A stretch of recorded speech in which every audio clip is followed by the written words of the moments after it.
Israeli পণ্য যেখান থেকে আমদানি করা হচ্ছে সেই আমদানিটাই যদি বন্ধ করা যায় তাহলে সেটাই কিন্তু কার্যকর পন্থা হতে পারে। আর আমরা যে যেখানে আছি, শুধু আমাদের এখানে না, কাছে কিংবা দূরে, দেশ থেকে বিদেশে, আমরা কারো উপকার করতে নাও যদি পারি, অপকারের কারণ সৃষ্টি না করি। যেমন আমরা সৃষ্টিকর্তার সঠিক যে জীবন বিধান, এটা আমরা কতটুকু বাস্তবায়ন করছি, কতটুকু মেনে চলছি, সেটা কিন্তু গুরুত্বপূর্ণ কথা।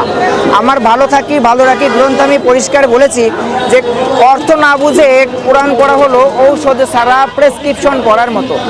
পবিত্র আল কোরআনে আল্লাহ তাআলা কি বলেছেন, কি বার্তা দিয়েছেন, কি আদেশ করেছেন, কি নিষেধ করেছেন, সেগুলো যদি আমরা সঠিকভাবে নিজেদের মাতৃভাষায় পড়ি এবং তার চর্চা এবং বাস্তবায়ন করতে পারি, তাহলে দেখবেন সুন্দর এবং আমাদের সব জায়গায় শান্তি বিরাজ করবে। কিন্তু আমরা অনেক নিয়ম নিজেরাই মানি না, আমাদের নিজেদেরই কিছু ভুলের কারণে একটা সময় ছোট ছোট অবস্থায় বড় হতে হতে মানে জটিলতর পরিস্থিতি তৈরি হয়।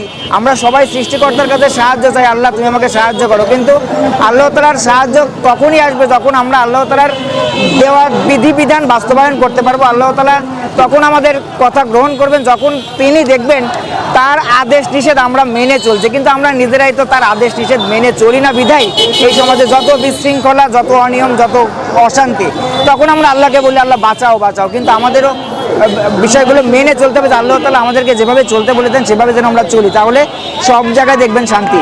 কিয়ামতের আলামত হিসেবে যেই ব্যাপারগুলো দেওয়া আছে বা যেই উদাহরণগুলো দেওয়া আছে যে কিয়ামতের আগে যেগুলো সংঘটিত হবে, তার অনেক কিছুই ইতিমধ্যে কিন্তু সংঘটিত হয়ে যাচ্ছে। এখানে সবাই জড়ো হয়েছে যে গাজাতে যেই হত্যাকাণ্ড চলছে সেটার বিরুদ্ধে এবং ইসরায়েলি যে পণ্য সেইগুলো বয়কট করার বিষয়ে।